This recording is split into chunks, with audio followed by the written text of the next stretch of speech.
নমস্কার বন্ধুরা, রানু রান্নাঘরে আমাদের সবাইকে স্বাগত।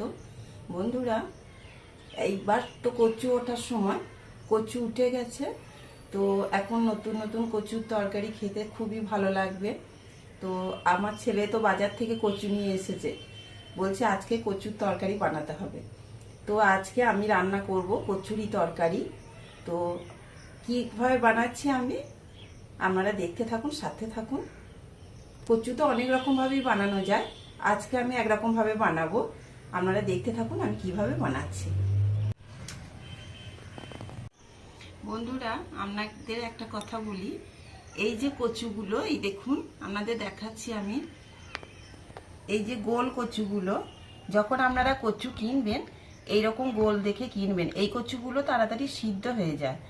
আর এই যে লম্বা টাইপের কচুগুলো, এইগুলো খুব একটা তাড়াতাড়ি সিদ্ধ হতে চায় না, তাই যখনই কচু কিনবেন এইরকম গোল দেখে কিনবেন। তো আজকে আমি যে কচুর তরকারিটা বানাবো তার জন্য এখানে আমি কচু নিয়েছি, আর নিয়েছি কটা আলু, আর এখানে আছে দুটো মূলো, আর একটা বেগুন নিয়েছি। এই কচু, মূলো, বেগুন আর আলু দিয়ে আজকে আমি তরকারিটা বানাবো। তাহলে আমি প্রথমে সমস্ত সবজিগুলো কেটে নিই।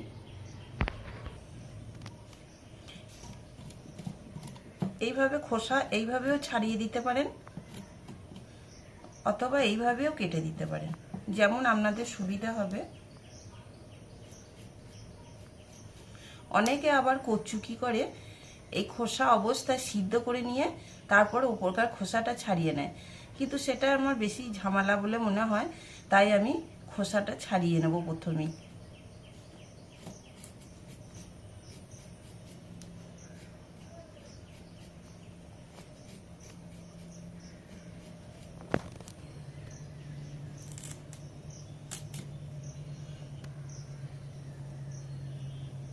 এটাকে আরেকটু ছোট করব,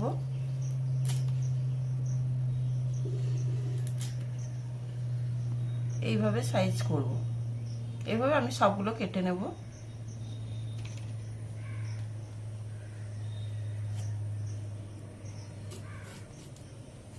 দেখুন বন্ধুরা, আমি সব সবজিগুলো কেটে ভালো করে পরিষ্কার করে ধুয়ে নিয়েছি। এখানে আলু আছে, এইভাবে সবগুলোকেই ছোট ছোট পিস করে কাটতে হবে। আলু নিয়েছি, এখানে আছে মূলো নিয়েছি, বেগুন আর কচু, এই সবগুলো একসাথে আমি একটা তরকারি বানাবো। তাহলে চলুন আমি রেসিপিটা শুরু করি। কড়াইটা বসিয়ে দিলাম গ্যাসে,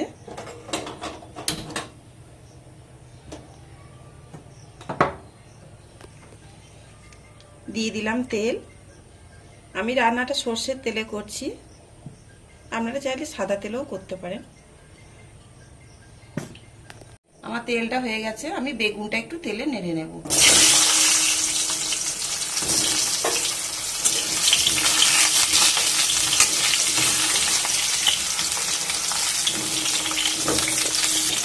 বেগুনটা একটু ভেজে নিয়েছি, এবার তুলে নেব। ওর মধ্যে আর একটু সামান্য তেল দিয়ে দেব।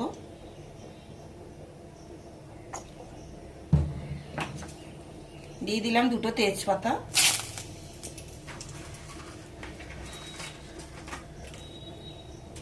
অল্প একটু 5 ফোড়ন দিলাম,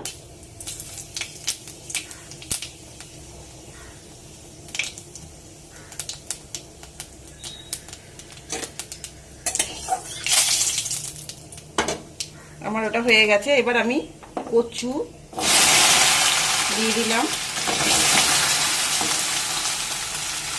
আলু দিলাম, মূলোটা দিয়ে দিলাম, সব একসাথে দিয়ে এবার নাড়াচাড়া করব।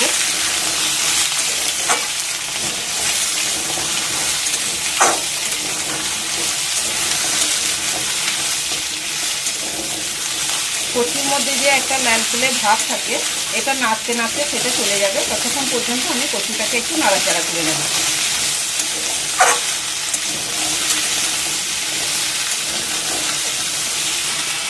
এই দেখুন বন্ধুরা, কচুটার তেলের মধ্যে নাড়তে নাড়তে কচুর মধ্যে যে একটা ল্যালফেলে ভাব থাকে সেটা চলে গেছে। এইবার আমি এর মধ্যে মশলাগুলো দিয়ে দেব। লঙ্কা গুঁড়ো এখানে আছে একটু ধনে আর জিরে বাটা। এই মশলাটা দিয়ে এই তরকারিটা রান্না করব। তো এই মশলাটা দিয়ে দিলাম।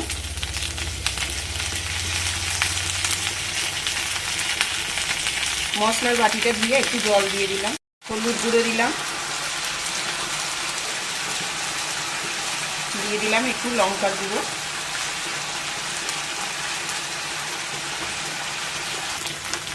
চারটে কাঁচা লঙ্কা দিয়ে দিলাম। এবার একসাথে নাড়াচাড়া করে নেব। মশলাটাকে একটু কষিয়ে নেব। অল্প সামান্য একটু জল দেব।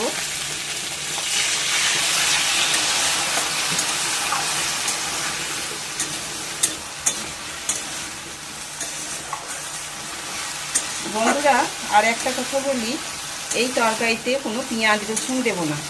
এতে পেঁয়াজ রসুন দিলে ভালো লাগবে না।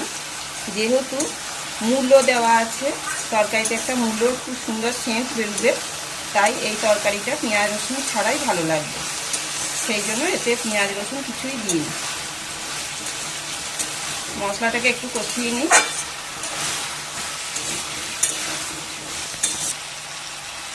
পরিমাণ মতো লবণ দিয়ে দিলাম, দিয়ে দিলাম চিনি। এইটা কচুর তরকারিটা একটু সামান্য মিষ্টি মিষ্টি ভালো লাগবে, তাই আমি 2 চামচ মতো চিনি দিয়ে দিলাম।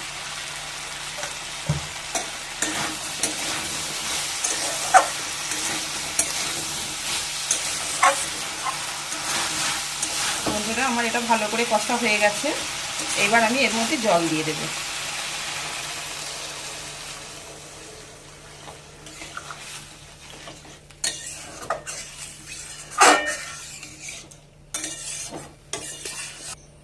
এবার ঢাকনাটা দিয়ে দিলাম, এটা সিদ্ধ হোক। এবার ঢাকনাটা খুলে দিলাম।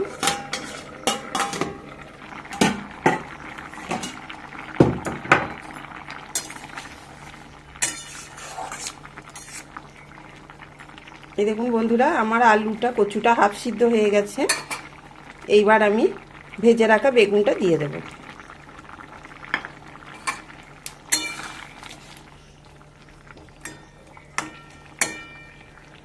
বেগুনটা দিয়ে আর একবার ঢাকা দিয়ে দেব।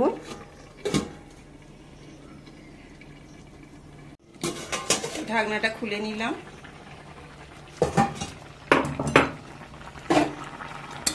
এই দেখুন বন্ধুরা, আমার বেগুনগুলো সিদ্ধ হয়ে গেছে। এবার আমি দুটো একটা আলু এর মধ্যে গেলে দেব। তরকারিটা একটু মাখো মাখো হবে।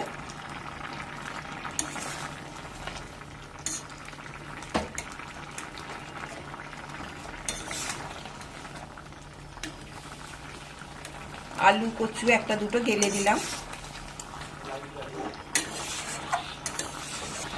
বন্ধুরা, এই যে কচু বেগুন মূলোর তরকারিটা নিরামিষ তরকারি, এই তরকারিটা যদি একটু মৌরি বটা দেন তাহলে খেতে খুব ভালো লাগে। তাই নামাবার আগে একটু মৌরি বটা দেবেন। আমি একটু মৌরি বটা দিয়ে দিলাম।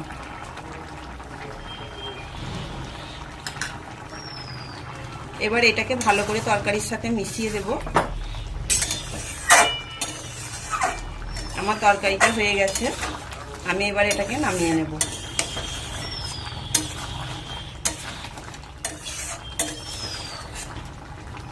আমি গ্যাস অফ করে দিলাম।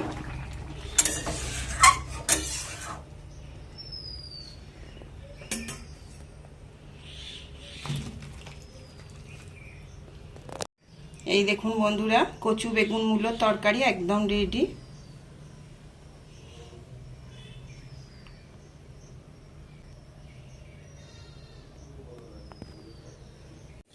বন্ধুরা, এইভাবে একবার কচু বেগুন মূলোর তরকারি বাড়িতে বানিয়ে খেয়ে দেখবেন। আর এই কচু বেগুন মূলোর তরকারিটাতে পেঁয়াজ রসুন একদম ভালো লাগে না।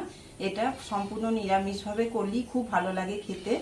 তো আপনারা বাড়িতে বানিয়ে খেয়ে যদি ভালো লাগে অবশ্যই আমাকে জানাবে, আর একটা লাইক দিয়ে আমার পাশে থাকবেন। আর নতুন বন্ধুদের কাছে অনুরোধ রইল চ্যানেলটি সাবস্ক্রাইব করার। তাহলে আজকের মতো রাখলাম, আবার অন্য রেসিপি নিয়ে আসবো আপনাদের সামনে। ভালো থাকবেন, সুস্থ থাকবেন, নমস্কার।